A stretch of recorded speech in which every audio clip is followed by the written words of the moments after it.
오늘 9장은 이제 5째 재앙부터 6째, 7째 재앙까지 진행이 되죠. 지난주 화요일이었네요. 지난주 화요일 날 제가 참 신기한 데를 다녀왔습니다. 저 수일이 쪽에 가면 영락 기도원이라고 있어요. 그 기도원은 영락교회에서 오래전에서부터 운영하던 기도원인데 사람들이 잘 몰라요. 가까운데도 그런 이제 아주 아늑한 기도원이 있다는 걸 잘 모르는데 깨끗하게 잘 시설이 갖추어져 있습니다. 거길 저녁에 다녀왔습니다. 이제 가는 길에 삼양동의 강병희 목사님을 이제 들러서 어떻게 지내나 깜짝 놀라더라고요. 소식도 없이 가니까 아주 놀라면서 많이 반가워 하더라고요. 잘 계십니다, 강병희 목사님. 그분은 이제 어디 가나 잘 계세요. 참 복인데 별로 이렇게 외부의 영향 잘 받지 않고 뚝심 있게 어려운 목회 현장인데 잘 계십니다. 여러분들에게도 이제 안부를 좀 전해달라고 해서 대신 전합니다. 그 바로 가까운 데 계세요. 영락기도회를 왜 갔냐면 제 친구 때문에 갔어요. 제 친구가 그 대전 신학대학에 그 사무총장으로 오랫동안 있다가 이제 금년 3월에 퇴직을 했습니다. 정년 때문에 퇴직을 한 건 아니고 뭐 좀 사정이 있어서 이제 좀 일찍 퇴직을 했고 이제 건강도 좀 안 좋아요. 신장이 안 좋아서 이제 곧 자기 동생 신장을 이제 이식을 받는다 그러더라고요. 삼형제인데 제 친구 이름이 찬원이, 그 아래가 철원이, 그 아래가 명원이, 이렇게 삼형제입니다. 근데 이 친구들이 언제부터 친구였는가 하면 중고등학교 시절부터 이제 한 교회에서 만나서 신앙생활을 했던 친구들입니다.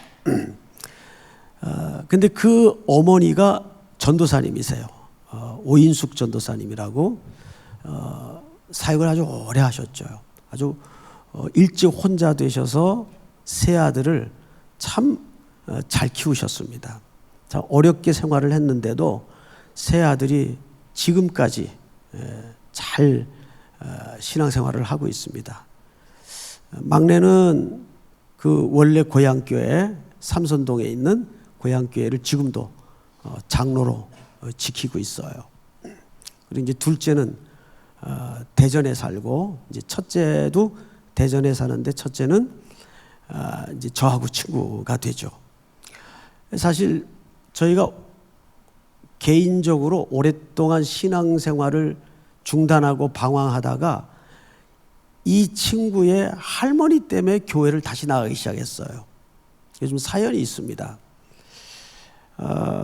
제가 이제 학교를 중단하고 공장 생활을 하댔는데 한날은 몸이 너무 안 좋은 거예요. 철야를 계속하고 밤새 무거운 납을 옮기고 그러다 보니까 먹지 못하는 데다가 영양실조였던 것 같아요. 지금 생각하면 막 식은땀이 나고 큰일 나겠더라고요. 그래서 그날 뭐 견디질 못해가지고 제가 성격상 웬만하면 조퇴 같은 거 안 하거든요. 결석하면 했지.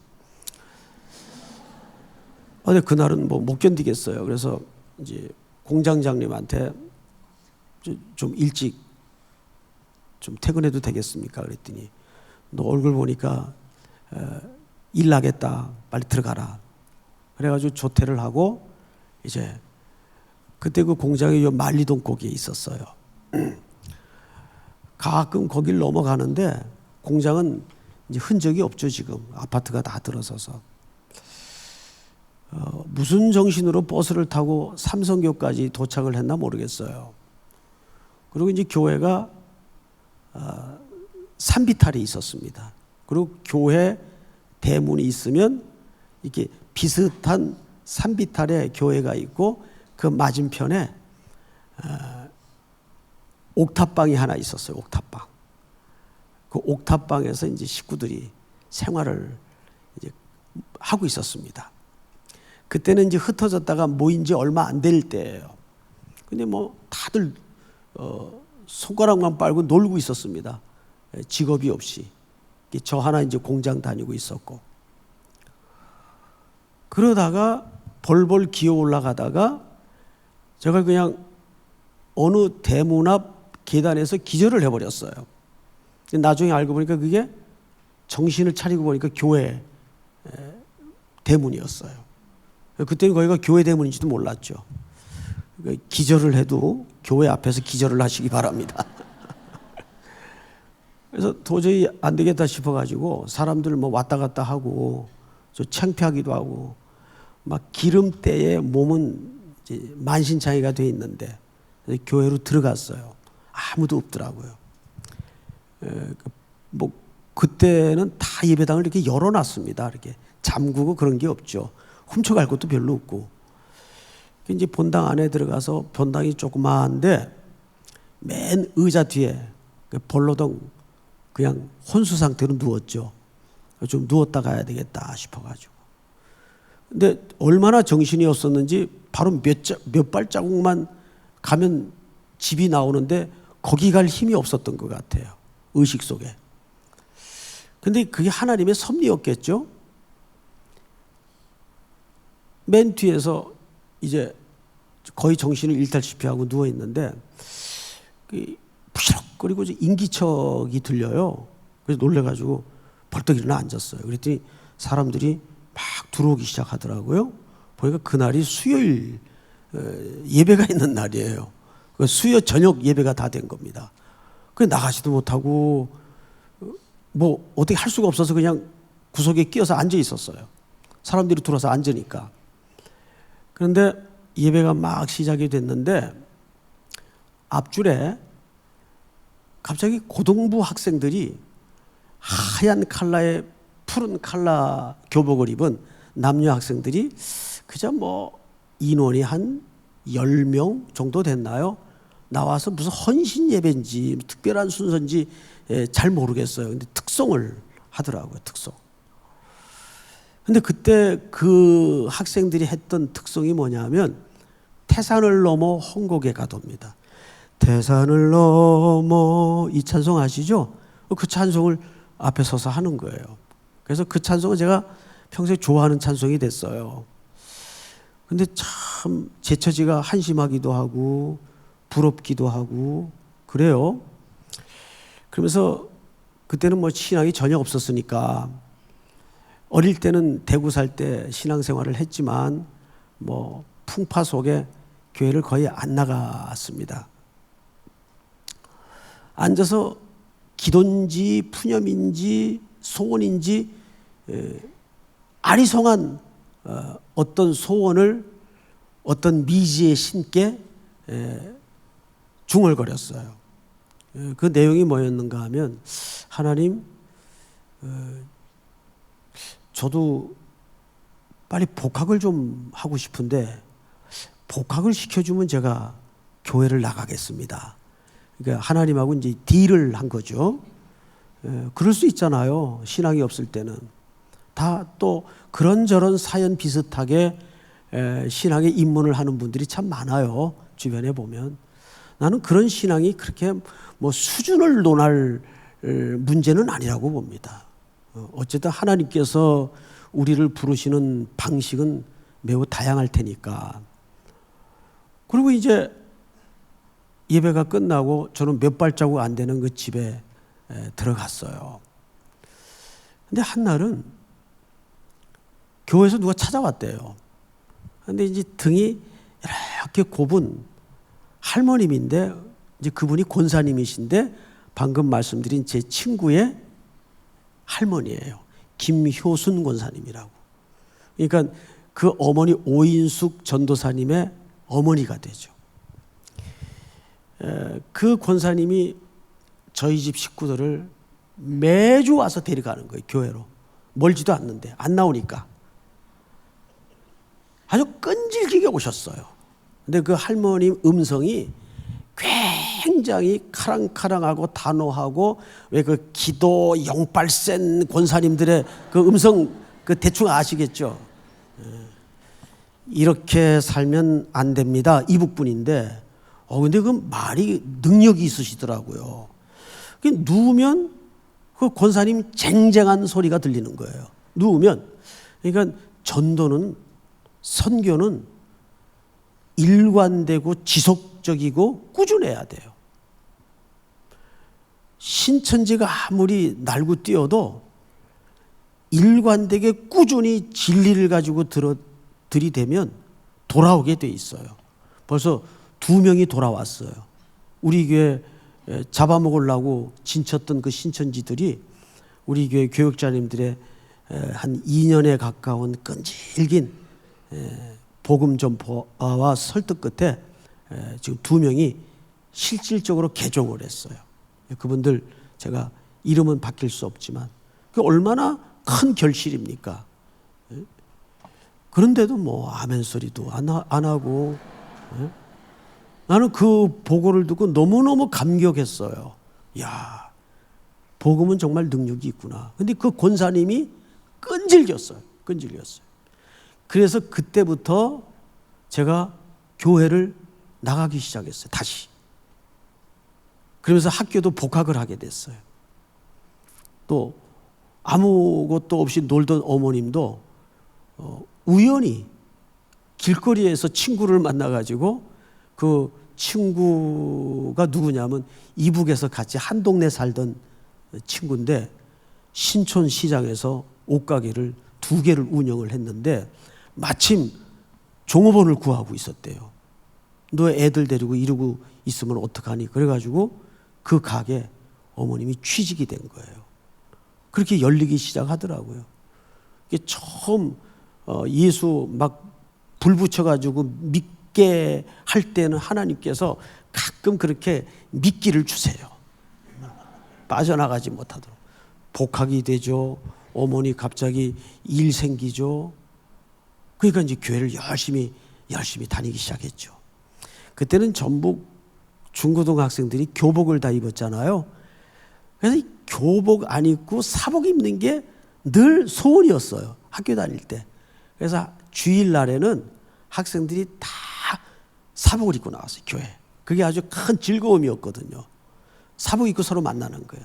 평일날 매일 그 징그러운 회색 바지에 흰 칼라에 교복 입고 그 모자 쓰고 다니다가, 근데 저는 주일날까지 교복을 입고 다녔어요. 왜냐하면 평생 교복 입어보는 게 소원이었기 때문에. 이거는 학교 본의 아니게 자퇴하고 중단해서 그 학교 다니는 학생들의 모습을 부러워해 보지 않으면 그 심정을 몰라요.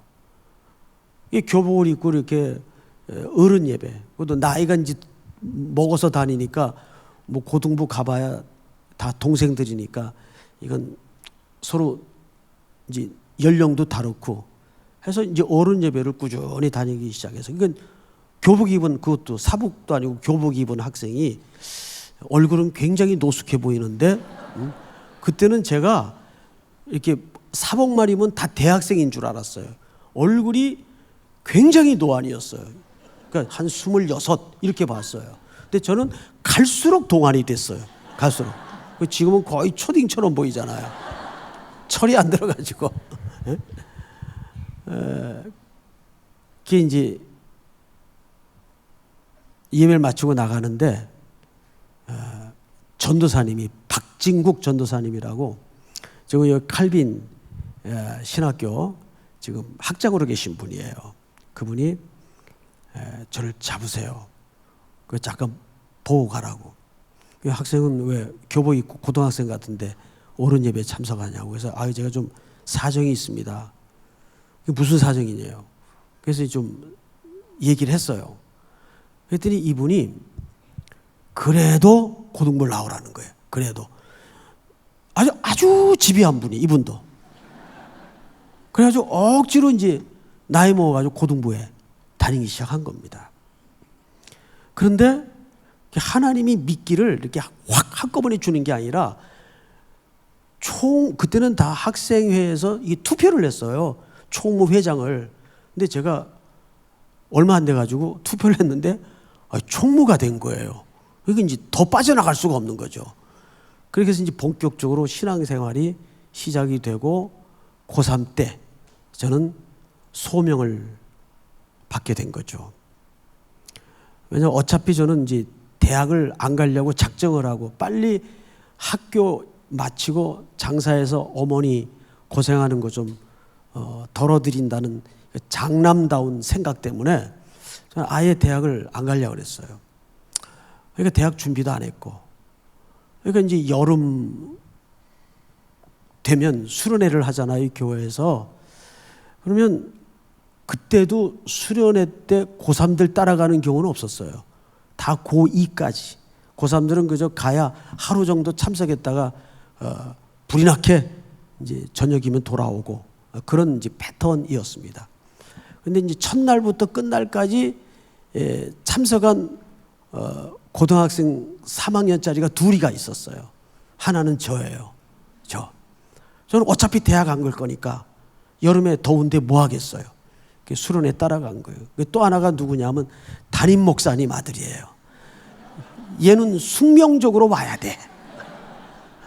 근데 이놈도 너무 사고를 쳐가지고 저하고 똑같이 학교를 2회를 꿇었어요. 나이가 같아요. 얘가 또 뭐 등치가 워낙 좋아가지고 유도부에서 이제 생활을 해가지고 유도부 친구를 하나 또 수련회 때 데리고 온 거예요. 그 수련회에서 저는 이제 비가 옥수같이 오는 날 그 섬에서 이루어진 수련회인데 깨진 거죠. 깨졌다기보다도 강력한 하나님의 부름이 있었던 겁니다. 제가 이제 오늘도 장로님들하고 제자훈련을 하면서 늘 이렇게 제자훈련을 하면 제가 인도를 하지만 은혜는 제가 제일 많이 받아요. 매 순간. 사실 이 금요 영성 집회 앞두고 1시간 반가량 장로님들하고 제자훈련을 하고 나면은 이 힘이 들죠. 그런데도 거기서 충전이 되고 은혜를 받고 나와요. 오늘도 어느 대목에서 이제 은혜를 받았는가 하면 예수님이 유독 그 많이 하셨던 말씀 가운데 귀 있는 자는 들을지어다. 이 말씀을 참 많이 하셨어요. 여러분 그 말씀이 뭐 같아요? 귀 있는 자는 들을지어다. 잘 생각해 보세요. 귀 있는 자는 들을지어다라는 말은 일단 굉장히 물리적인 얘기입니다. 여러분 지금 말씀을 듣고 있죠? 그러면 어떻게 듣죠? 여기 와 앉아 있으니까 듣잖아요. 귀가 있어서 듣는 게 아니고 귀가 있어도 저 밖에 있으면 못 듣는 거 아니에요. 현실적으로. 그래요 안 그래요? 지금 여기 와 앉아 있으니까 말씀을 듣고 앉았잖아요 지금. 근데 문제는 여기 어떻게 오셨습니까? 왠지 금요일 밤이면 뭐에 홀린 듯 끌리잖아요. 그러지 않아요 여러분? 사실 금요일 밤이면 직장 다니는 분들의, 저는 직장을 안 다녀서 그 심정을 뭐 비슷하게밖에는 유추를 못 하는데, 저희 이제 큰딸, 전 딸이 하나입니다. 아들도 하나고, 이제 큰아이가 딸인데, 딸이 그 한 주간 내내 아이들하고 씨름하면서 그 금요일만 학수고대하는 그 모습이 너무 짠해요. 얼마나 힘들까, 얼마나 지쳤을까. 그런데도 이 시간을 그리워해요. 힘드니까. 근데 여러분, 저는 여러분들을 무슨 격려하거나 칭찬하는 차원이 아니라 제가 이렇게 앞에 서면 여러분들 모습 보면 제일 은혜가 돼요. 피곤하지도 않을까? 근데 예배 시간만 되면 누가 하여간 끌고 왔던, 오라 그랬던, 가고 싶던 이 자리에 와 앉아 있는 거예요. 그럼 그게 뭐죠? 귀 있는 자는 들을지어다라는 말은 그 심령이 복되기 때문에 여기 있는 거예요 지금. 예? 제가 하고 싶은 얘기가 사실은 그 문제입니다. 보세요. 바로는 지금 계속 일정한 패턴으로 나아가고 있죠. 점점 재앙은 죽음을 향해서 심해지고 있는데 바로의 마음은 흔들려요, 안 흔들려요? 안 흔들려요. 계속 완고해집니다. 그러니까 그 심령이 뭐예요? 버려진 거예요. 그러니까 바로는 귀가 있어도 하나님의 음성을 진짜 못 듣고 있는 거예요. 복을 못 받은 존재입니다. 여러분, 그렇게밖에 설명이 안 되는 거예요. 유독 뭐 지능이 떨어지거나 말귀가 더뎌서 그런 게 아니에요. 하나님의 말씀이 선포될 때 못 듣는 거예요. 어디를 보시냐 하면, 여러분 성경을 잘 보세요. 오늘 본문이 좀 워낙 길어서 20절을 보세요. 20절을 한번 같이 읽을까요? 시작.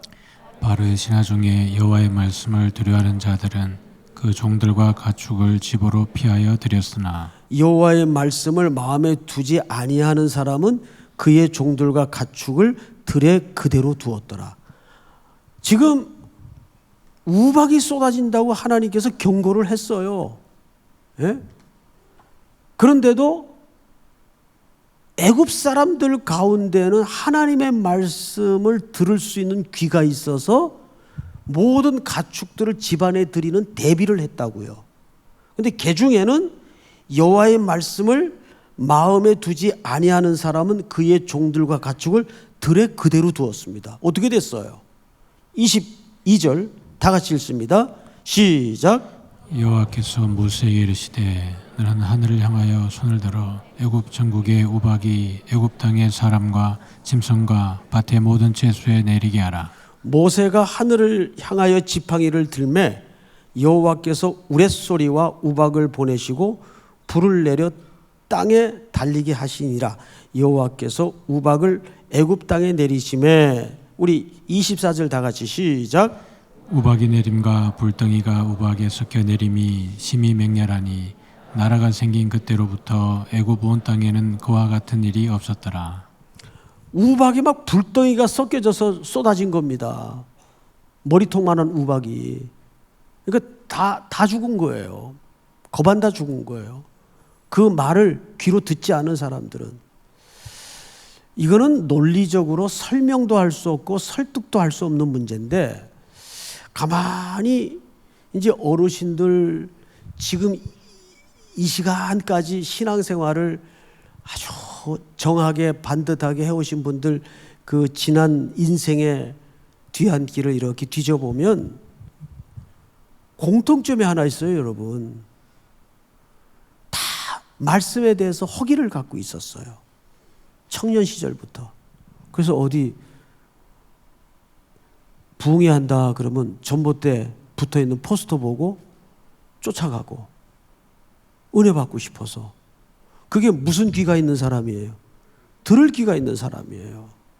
근데 바로는 안 듣습니다. 버려진 거예요. 그래서 여러분들이 이 시간에, 이건 물리적으로 가장 힘든 시간 아니에요? 이 자리에 앉아 있는 것은 바로 그 은혜를 누린 겁니다. 여러분들이 거기에 대해서 무슨 노력을 했어요? 물론 오는 노력은 했지만 그게 마음이 움직이지 않으면 여기 억만금을 줘도 이 시간에 여기 와 앉아 있을 수 있어요? 그걸 우리는 은혜라고 설명합니다. 은혜. 믿습니까? 그 믿음을 가지고 우리가 하나님 앞에 어떻게 부르짖어야 될까요? 제가 그저께 새벽에 새벽 예배 때 이런 설명을 했어요. 3가지 초점 중에 마지막 초점이었는데, 신앙은 차선책을 가지고 살지 마라. 하나님이 처음이고 마지막이어야 돼요. 믿습니까? 가만히 보면 목회도 그렇고 신앙생활도 그렇고 자선책을 가지고 사는 사람들은 생각과 마음이 분열이 돼 있어서 하나님이 그 태도 자체를 기뻐하지 않아요. 어떤 자선책을 갖느냐가 중요한 게 아니라 그건 하나님 앞에 온전히 자기 인생을 드리지 못하는 태도입니다. 그래서 오늘 이 예배가 마치고 돌아가시거든 푸사 프로필 다 바꾸세요. 자선책을 갖지 말자. 자선책을 갖지 말자. 하나님이 전부라는 생각을 가지고 순간순간을 맞이해야 됩니다. 믿습니까? 그런 심정으로 아니면 이 밤에 제정신으로 어떻게 나와요? 못 나오는 거죠. 그런데 이 재앙이 점진적으로 진행되는 과정에서 더 기가 막힌 것은 뭐냐 하면 이제는 모세가 직접 하죠.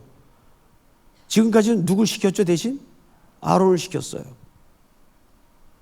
근데 이제 모세가 직접 합니다. 하나님의 신앙, 즉 하나님의 백성들에 대해서 신앙을 다루시는 방법은 하나님만큼 지혜로운 분이 없어요. 어떤 성도는 처음에 이해할 수 없는 복을 막 줘요. 영적인 미끼라고 하죠. 그 다음에 하나님이 본격적으로 작업에 들어가실 때가 있어요. 아론을 통해서 이 재앙이 거듭되는 모습을 보면서 사실은 누가 제일 놀라움을 금치 못했는가 하면 모세입니다. 모세가 제일 놀라움을 금치 못했어요. 지금 한반도를 중심으로 이 돌아가는 이 급변하는 정세를 보면 여러분 누가 제일 놀라야 되는지 아세요? 예수 믿는 사람들이 제일 놀라야 돼요. 여러분 이게 지금 사람의 인위적인 작용과 모색과 정략과 정치적인 딜로 가능한 일이라고 생각하세요? 작년까지만 해도 핵 단추 누가 크냐고 으르릉 대던 양자가 무슨 드라마 보는 것처럼 화면에서 서로 마주 걸어와서 악수를 하고 어깨를 툭툭 건드리고 그런 꿈 같은 장면을 봐요. 계속 제 카톡으로 이거 실화야? 실화야? 계속 누가 보내더라고요. 이거 실화야? 실화죠. 누가 만들어 가시는 작품일까요? 우리 하나님이. 이때 우리 그리스도인들이 그런 하나님의 손길을 보면서 여러분 사탄이 바로가 제일 싫어하는 게 뭔지 아세요? 하나님의 손이에요. 2절을 잘 보세요. 2절 이렇게 되어 있습니다. 본문을 보시면 내가 만일 보내기를 거절하고 억지로 잡아두면 여호와의 손이 들어있는 네 가축과 뭐가요? 여호와의 뭐가요? 하나님의 손가락, 하나님의 손. 우리 인체에서 오묘한 부분이 많지만 저는 이 손만큼 오묘한 게 없다고 봐요. 이거 참 여러분 아무리 로봇이 발달돼도 저는 그 대덕단지 가서 진짜 이 춤추는 로봇을 봤어요. 야, 그 관절을 어쩜 그렇게 부드럽게 만들었어요. 참 인간이 대단해요. 그런데 이렇게 만들 수 있어요? 이렇게? 예? 이렇게 만들 수 있어요? 사실 이 손은 뭘 상징합니까? 하나님의 능력을 상징해요. 그래서 사탄이 제일 싫어하는 게 하나님의 손이에요. 하나님이 천지 만물을 직접 빚으셨어요. 그리고 주관하세요. 그러니까 창세기 1장 1절의 고백을 관통하지 않고는 우리는 참 믿음이라고 할 수가 없어요. 하나님이 천지를 창조하시니라. 그거면 끝난 거지. 내 인생도 내 인생의 미래도 그 안에 다 있는 거예요. 그런데 지금 바로의 또 하나의 패턴이 뭔지 아세요? 계속 내일 일을 걱정해요. 자, 5절을 보세요. 이렇게 되어 있습니다. 여호와께서 뭘 정했어요? 기한을 정하여 이르시되 여호와가 내일 이 땅에서 이 일을 행하리라 하시더니. 자, 그러면 성경에서 내일이라고 말할 때는 원래 그게 오늘입니다. 여러분, 우리 주기도문 속에 무슨 양식이라고 돼 있어요? 일용할 양식. 그게 오늘의 양식이에요.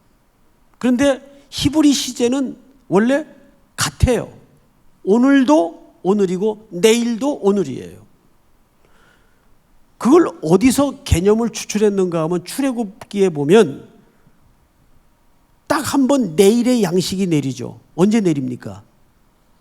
안식일 전날. 안식일 전날 내일의 양식이 오늘 내려요. 맞습니까? 틀립니까? 맞습니다. 그 내일의 양식은 곧 누구를 가리키는가 하면 요한복음 6장에 오실 그리스도를 가리키는 거예요. 주기도문의 그 양식은 여러분 우리에게 실제 허기진 배를 채워줄 양식도 되지만 참된 영적인 의미는 우리의 참된 늘 오늘에 필요한 예수 그리스도라는 양식을 구하라 그 말이에요. 이 카이즘 구조를 주기도문 원문을 쭉 보면 가장 중앙에 있는 문장이 주제어거든요. 그러면 가장 중앙에 툭 떨어지는 문장이 뭐냐면 오늘날 우리에게 일용할 양식을 주옵시고. 그 주기도문의 일용할 양식은 하루 먹을 분량의 양식을 말하는 게 아니라 오늘 필요한 양식. 그 양식은 내일의 양식이 됩니다.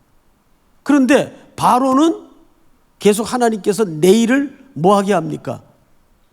근심하게 만들어요. 내일 하나님이 정한 날이에요. 마태복음 6장에 보면 34절에 내일 일을 뭐하지 말라? 염려하지 말라. 왜일까요? 우리에게 그 날의 주권과 주인은 하나님이시기 때문에. 그런데 자기 인생을 자기가 주인으로 사는 사람들은 내일을 항상 걱정해요. 왜? 그날의 주인이 자기이기 때문에. 자기 인생을 자기가 책임져야 되기 때문에. 이는 다 이방인이 구하는 것이요. 이방인의 특징이 뭐예요? 아버지가 없는 게 이방인이에요. 하늘 아버지가 아닌 게 이방인이에요. 그래서 이방인들은 무엇을 먹을까, 무엇을 입을까, 이 염려를 자기가 책임져야 돼. 그래서 늘 내일의 걱정을 오늘에 끌어서 염려 속에 매일 수밖에 없는 거라고요. 그것을 먼저는 모세에게 시청각 자료로 바로의 운명을 보여주면서 사실 하나님의 진짜 관심은 내 백성이에요. 내 백성을 내보내라. 그들이 나를 경배할 것이다. 창조하신 목적이 원래 내 백성으로 하여금 나를 경배토록 하기 위해서 이사야서의 주제가 그거 아니에요? 43장인가요? 이는 나를 찬양토록 하기 위해서, 즉 예배토록 하기 위해서 내가 창조했다. 그것이 하나님의 백성들을 향하신 하나님의 계획입니다. 그런데 바로는 그 들을 귀가 없어요. 그래서 그는 결국 마지막에 사망과 죽음으로 끝을 맺고 맙니다. 애굽의 첫 장자의 죽음이 드러납니다. 큰 울음이 있었다 그랬어요. 이것은 종말적 그림을 얘기하는데 장자가 죽었다는 것은 뭡니까? 첫 것은 모든 기력의 시작이라 전부를 대표하는 거예요. 장자는. 그러니까 장자가 죽었다는 것은 애굽 전체가 사망 아래 놓였다 그 말이에요. 당연히 결과는 큰 울음이 가득할 수밖에 없는 세상이에요. 그런데 오늘 또 하나 마지막 결론이 뭐죠? 이 재앙 속에서 지난주부터 하나님께서 철저히 하나님의 백성들을 구별해내기 시작합니다.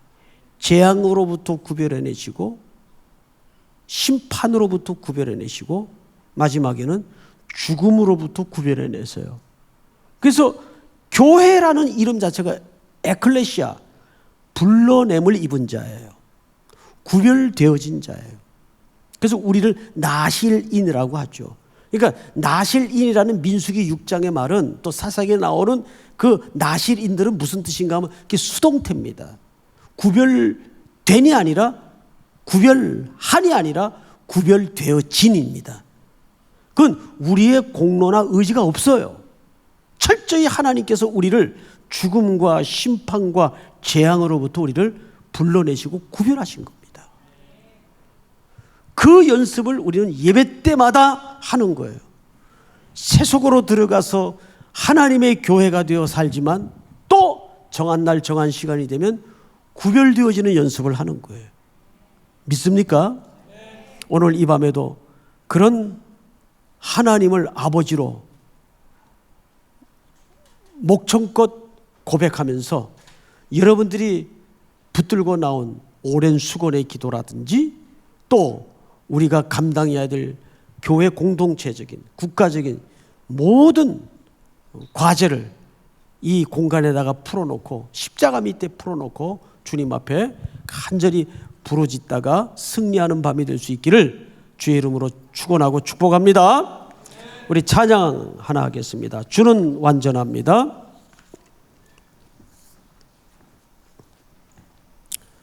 주여 우리 연약합니다.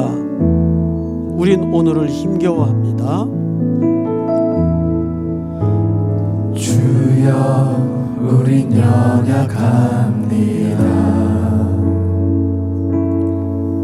우린 오늘을 힘겨워합니다. 주 뜻 이루며 살기에 부족합니다.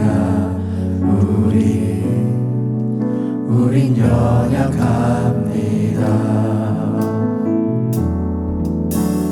주여 우린 넘어집니다.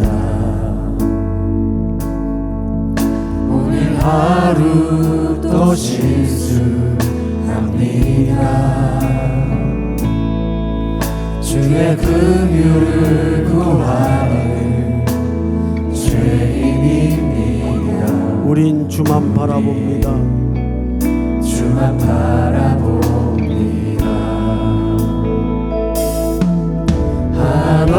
한없는 주님의 은혜 온 세상 위에 넘칩니다. 가릴 수 없는 주 영광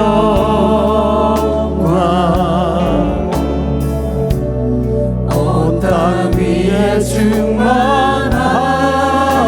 충만합니다. 주님만 이기리오니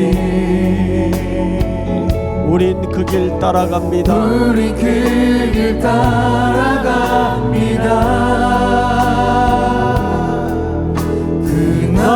그날에 우리 이루신 주는 완전합니다. 한없는 주님의 은혜, 한없는 주님의 은혜